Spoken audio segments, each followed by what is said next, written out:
Feno voninahitra ny mpanaraka ny MCTV miaina finaritra miaraka amin'ny fanahy masina.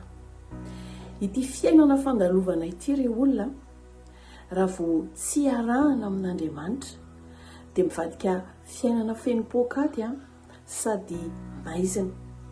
Tadidiko mihitsy tsy niaraka tamin'Andriamanitra foana manko tamin'ny androm-piainako. Mety hoe nivavaka tany am-piangonana fa tsy nanara-dian'i Jesosy fa mitondra etiketo fotsiny. Dia tao anatin'izany tena heninao mihitsy no hoe misy banga ilay fiainana. Ay Jesosy no nanay nameno anazy. Ay fanahy masina no nahay nameno azy. Androany ny tenin'Andriamanitra ho antsika dia arak'izay hitantsika senao ao Matthieu 4:4-30 miteny toy izao hoe ary amin'izany dia aza manahy ny amin'ny ampitso ianareo fa ny ampitso hanany azy ampoan'ny andro ny ratsy miseho eo aminy. Aza manahy ny amin'ny ampitso ianareo.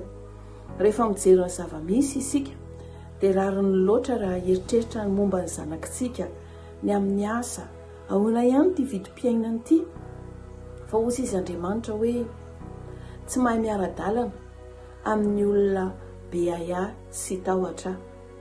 Ny tahotra dia mahatonga antsika tsy handroso. Raha tadidinao fa nahatonga ny Petera rendrika ange rehefa nasain'i Jesosy nandeha teo ambonin'ny rano dia satria natahotra tampoka izy rehefa nijery an'ilay onjan-drano ny ainga avy any. Raha vao mijery ny zava-misy isika dia normal isika raha matahotra. Izay ilay maha olona fa zasainao tsy olona tsotra fa ny tenin'Andriamanitra tena miteny mihitsy hoe aza manahy, aza matahotra.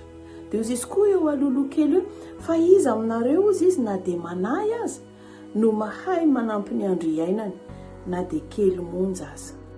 Izany hoe tena probleman'i Jesosy mihitsy ilay tsika senao manahy. Fa na manahy azy tsika tsy mivadika solution ho an'ny zavatra mahazo antsika izany. Fa ny solutiontsika dia ny mino an'Andriamanitra. Ilay Andriamanitra nahina maky ny ranomasina mena. Ilay Andriamanitra izay naniraka ny Davida ka nahatonga ny Davida handresy any Goliata be.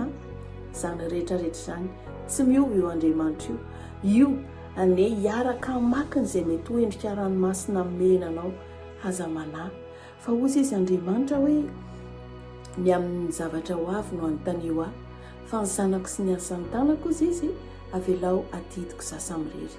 Fantatrao ve fa ianao manaraka ahy, ianao miaino ahy androany io, ianao ilay hoe zanak'Andriamanitra, ianao ilay asan'ny tanany, ianao ilay adidiny.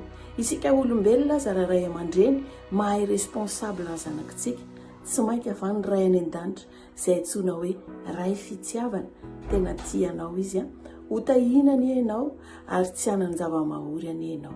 Dia samy tahin'Andriamanitra feno voninahitra.